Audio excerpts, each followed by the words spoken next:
Welcome to Stuff You Missed in History Class, a production of iHeartRadio.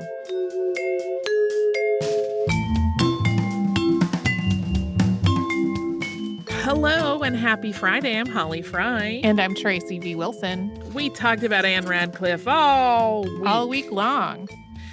Tracy, I want to ask you right off the bat, because when we began, you giggled a little when we referenced the Castle of Otranto. Yeah. So the little giggle, well, first, was there a specific thing you were going to ask me? Or were you just like, what was that about? What was that about?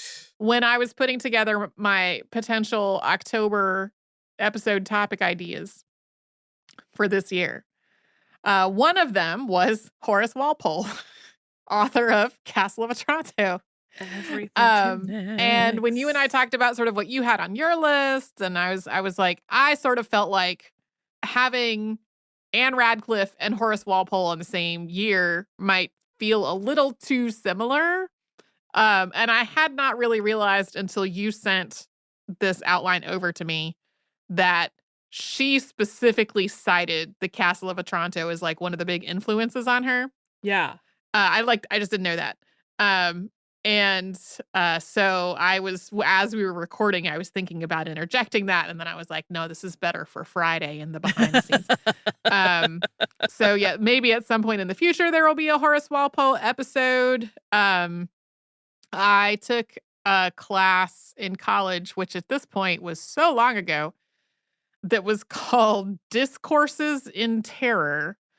And it was a class that was all about the evolution of the Gothic novel. So we read The Castle of Otranto. We read The Mysteries of Udolpho. I don't think we read, it was Northanger Abbey that was like Jane Austen's satire, right? I don't think we read that one, but I do think that it was in the volume that included Castle of Otranto and Mysteries of Udolpho. I feel like that was one book that contained all three of those books. And then, like, from there, we read a whole bunch of other very dark and foreboding and eerie and sublime and surreal stuff, ending with A Clockwork Orange. Oh, the way I love that book. I love that book. I know not everyone loves that book. Yeah. It was a really interesting class. It was an elective in the literature department. So yeah, and it was it just was funny to me that I had not really realized that she had specifically cited this. That could be a thing we talked about in class 20-something years ago that I've forgotten now. But yeah. I found one of the hardest parts of prepping this episode was trying to summarize any of her books, because they do have a lot of tendrils. Mm-hmm. And like Sir Walter Scott mentions, like, it seems like she forgot about this. There is the trajectory of her work that intrigues me, which is that for a while, she fell so out of favor and people kind of were like, that's cute. Little housewife writing romancy books, huh?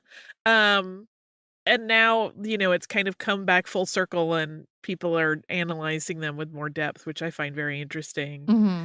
It's one of those things where I read her work and I will confess I'm not like super into it. I was not either. Like, I love the descriptive parts, which is what she is always lauded for, like writing really good, creepy descriptions of places and landscapes. Yeah. But like, then it gets I'm one of those people that her device of like not telling you what has actually just happened makes me a little itchy, where I'm like, do I have to flip through this book to find out what that was? Mm-hmm. But I do think it's interesting that she is the person, like, if you trace the line, just like your college class did, like there is a line that can be traced from her to modern works. And it's not like they wouldn't have existed without her, but she definitely influenced that trajectory. I just always love those flow charts of like influence are always very interesting to me. There is another thing we didn't really talk about in the episode that is interesting to me. And if anybody listening who maybe hasn't studied this era of English literature in particular, this idea of ladies publishing anonymous works, which was not particularly uncommon. Right. Because, women of this time would read a lot because they did have leisure if they were of a certain station. And then it was kind of a natural progression for them to go, I could write something. It's kind of like when we did, I'm jumping to a very different type of thing, but when we were reading Billy Burke, and it was like there were always like women who were like, I could write a play. It's kind of the same thing. Like people who had a little bit of time on their hands and could be like, yeah, I'll try my hand at writing. So there is like not a lack of anonymous works to be found from this time that were most likely written by a woman who had read a great deal, which informed her.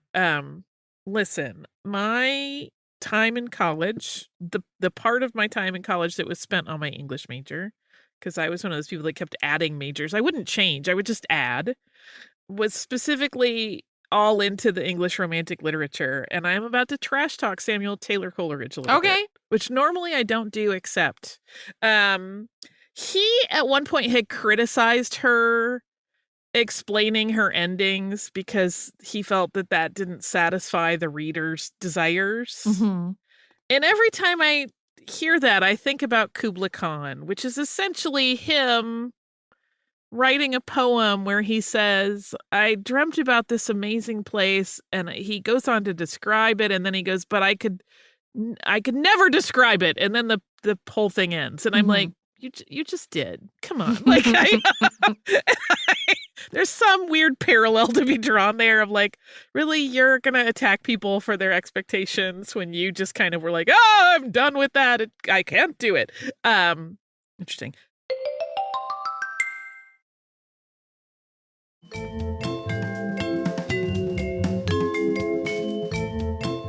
I want to talk about Richter Norton, who we mentioned several times. Yeah, we did.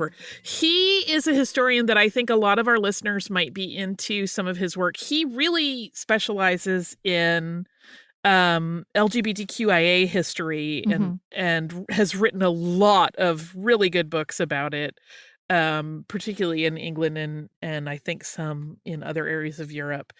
Writes some very cool things. His analysis is really interesting, I find. I like the way he writes, so if you are in search of such, that's a great place to start. He wrote a lot of analysis in his biography of her about her anti-Catholicism and the Unitarianism thread that kind of goes through her thing, including William's periodicals that he edited and owned one of, being kind of considered radical Unitarian gazettes, essentially. And so if you are into that, that's a very interesting part of her story that didn't quite fit in her life story, but is interesting in how you may read her literature. He makes an interesting point about the fact that she was self-taught a lot of things, like her knowledge of things like history were things she had read in books, but she would mess it up. And she would kind of get away with that. Whereas when it came to people of lower class, she would make fun of them for being uneducated sometimes and stupid. And it's like, ma'am, that's not cool. You are very sensitive, clearly, and yet you are not sensitive to other people's feelings or needs if you don't think they're as good as you. Super interesting. She wrote a line that I plucked out of one of her travel logs, and I don't know why it really stuck with me, because I keep finding myself trying to pluck it apart to really get to the meaning of it, and I continue to rethink what I think it means. It's a very simple line, which is, I prefer rich beauty to wild beauty, unless accompanied by such shapes of grandeur as verge upon the sublime. And I'm like, are you saying that you like man-made beautiful things, like things that are crafted by a human, versus like the natural, like looking at architecture versus just a landscape? unless there is something in that landscape that wows you. Or are you saying something else? And I keep like circling this. Being like, what does she really mean by rich beauty versus wild beauty? And what does she mean by shapes of grandeur exactly? And we don't know. I remember having a very long, it might have been like a whole session of class in this Gothic novel class that I took. Just a lengthy exploration of like what exactly sublime meant in like the context of this literary world. Yes. Well, and that passage that I think you read in the course of the episode where we're talking about the character of Emily pulling back the veil and her talking about how being afraid, like terror, is actually this sublime thing and sort of feels good. And I'm like, perhaps I'm not cut from the same cloth as Mrs. Radcliffe. I'm certainly much less uptight than it seems she might have been, but I also don't find being afraid to be terribly fun. I like horror films, but it's because I'm not afraid of them. Do you know what I mean? Yeah. Listen, I'll watch The Babadook 7 times a day. I love it. But yeah, I like thinking about the significant differences between her time and ours, and also trying to translate what that means, like things that she said and whether or not they apply to our current world, because it was a very different world, obviously. Like we mentioned in the show, like the things that were considered, provocative or terrifying in her time are really extraordinarily mild for most modern readers. Right. Which is part of it. Like, I remember talking to a friend who had read one of her books, and I even had this experience, I think, as a teenager. I don't remember if I had read Udolpho or The Italian. It's been a long time. And being like, I thought this was supposed to be scary. Like, I did. There was no real sense of it being actually terribly frightening. Like, my takeaway was that Emily was just soft. Sure. not that she had seen anything very scary. It was like, well, she just fainted. I don't know. I'm not decrying anyone who faints or is soft for that matter, but that was my takeaway as like a 17-year-old. It's like, she probably faints at everything. Which is, the least kind read I could have possibly had. Anyway, Ann Radcliffe, you intrigue me. I feel like we would not have liked each other had we found ourselves in the same timeline, but I'm still very intrigued by her. I do love the idea that she was like, let's just live our lives. Let's just go hang out. You want to hang out for the next 30 years? That sounds good. You want to do that? Sure. Yeah, when you were talking about they still went out in the carriage and they went around London and the surrounding area and stopped wherever their heart desired. I was like, that sounds great. Yeah, their travels together. It seems like she and William just loved hanging out together and traveling together, and that's kind of the dream. No, you can't ask for more than that, right? She lived a great life from the time she retired from writing for like the next 24 years. Sounds great. May we all have such delight. May you have such delight if this is your weekend. Maybe go drive your carriage around and stop wherever you want. If you have obligations or work or something of that nature this weekend, I hope they still afford you time to find delight and ride your carriage around wherever you want. But we will be right back here tomorrow with a classic. And then on Monday, there will be another brand new episode. And we are into Halloween time. So spooky and creepy things afoot. Yeah.